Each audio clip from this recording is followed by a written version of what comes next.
The Passport of Mallam Ilia by Cyprian Ekwensi. Prologue. Late in 1947, my train was gasping and panting up a steep incline that leads onto the Bauchi Plateau in northern Nigeria. It was a chilly morning. I had been traveling third class for 2 days and 2 sleepless nights with scarcely any room in which to stretch my legs. I felt bored to death and anxious to get the journey over. My companions were mostly Hausa men, Birams from the Plateau, a few Yoruba traders who cluttered up the train with their wares, and 1 or 2 schoolboys who sat at the far corner of the carriage talking excitedly about their forthcoming holiday. In such mixed company, the conversation was apt to be rather forced. A little remarks intended jokingly generally went wrong and got misinterpreted as insults, so I decided to hold my peace. But there was nothing I could do to relieve the boredom. I had read the novel and magazines I had brought with me. The scenery was too familiar to excite me, and my temper was in no state to be improved by any undue mental exertion.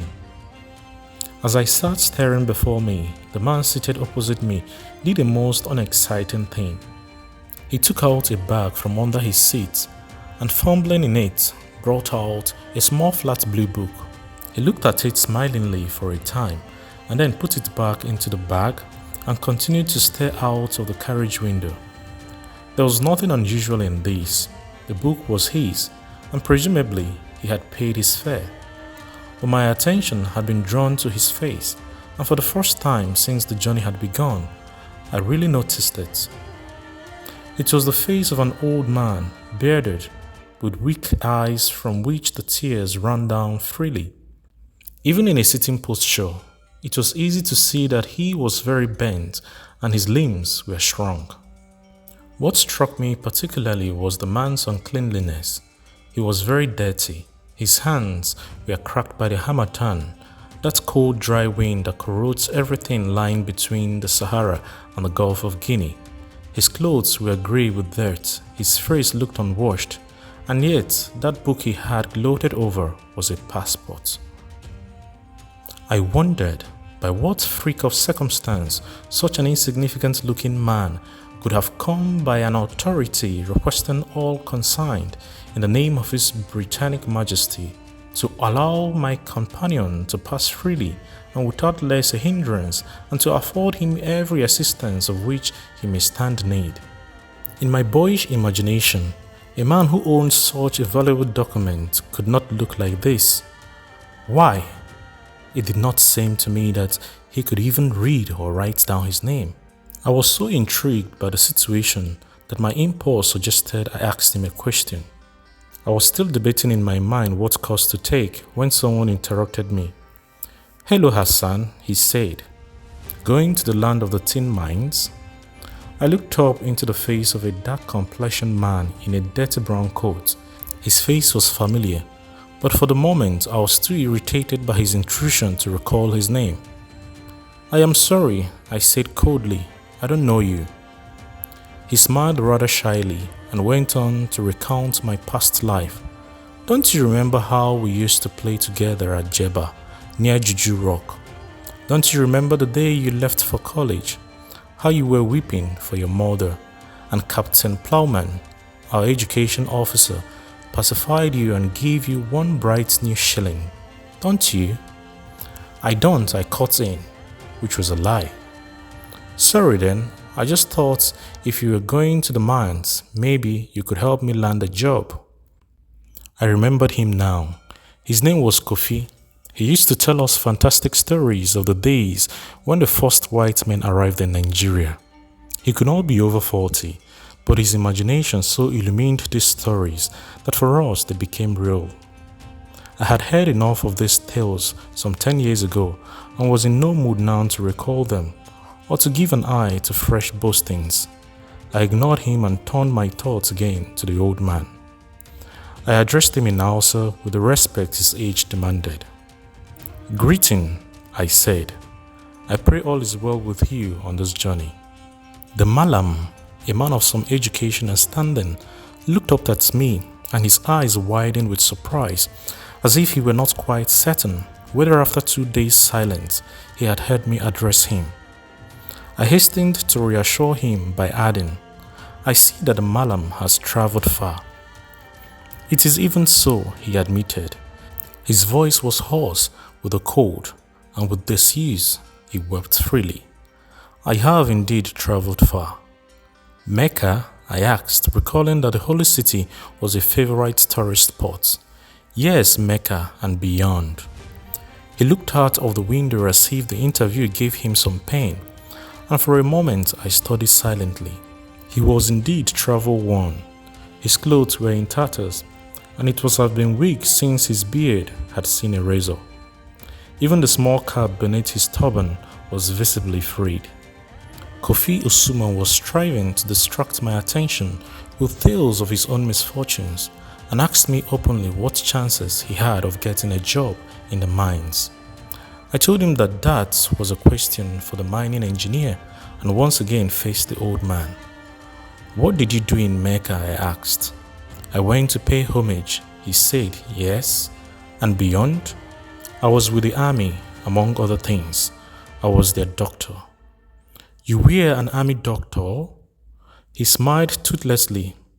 "I should say a doctor of the mind as well as of the body, in our little African way, of course."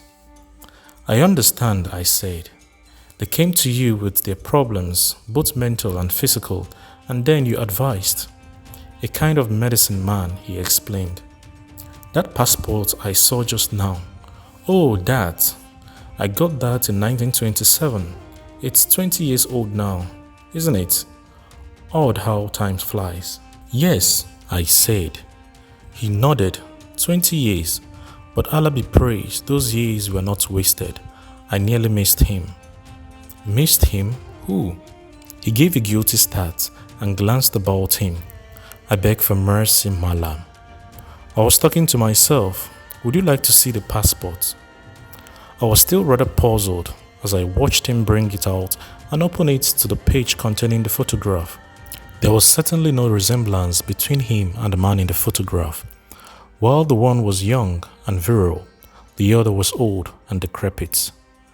I saw before me a young man in his prime, his head crowned by a gleaming white turban, his shoulders draped in a velvet gown edged with gold embroidery.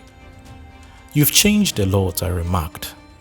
20 years is not a short time, he reminded me. "But it was worth it. I did not give my life for nothing." "Give your life, did you say?" "What do you mean?" "My son, you are too curious.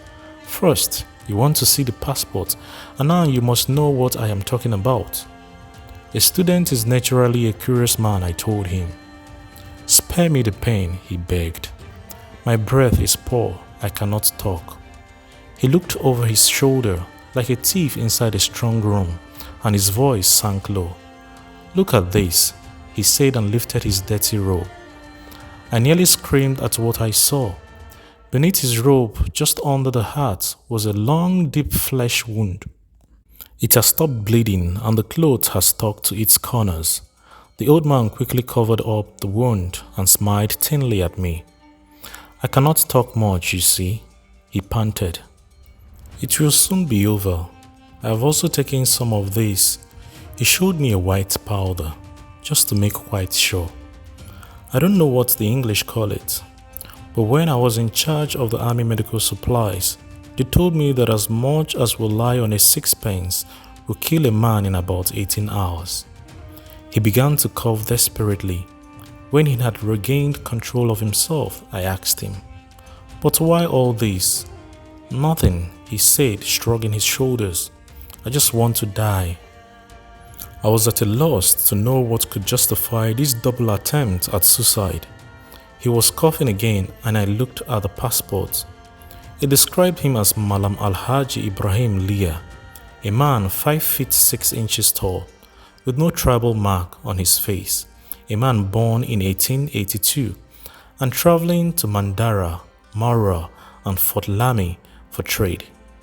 The passport was signed by the residents at Kano and dated May 1927. "I can't understand any reason for your action," I ventured. No, you can't. He smiled. I wondered why I had not noticed before that I was sitting opposite a dying man, a man who, for no apparent reason, had taken it upon himself about his death. His eyes had grown more glassy since the beginning of our conversation. He was restless, yet too weak to move about. Now and again, a violent cramp seized him in the arm or leg, and he cried out with pain. "You are a tough old man," I said. "You've been suffering quietly all this time, and toughness has its limits," he retorted. "I wish I could tell you my story. I feel you would understand. Don't try if the effort is great, but if it will help you." "It will, I must, he pleaded.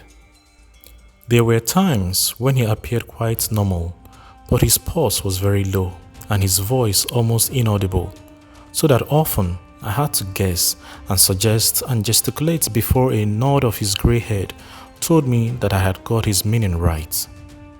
That was how we spent the few hours left between us and Jos.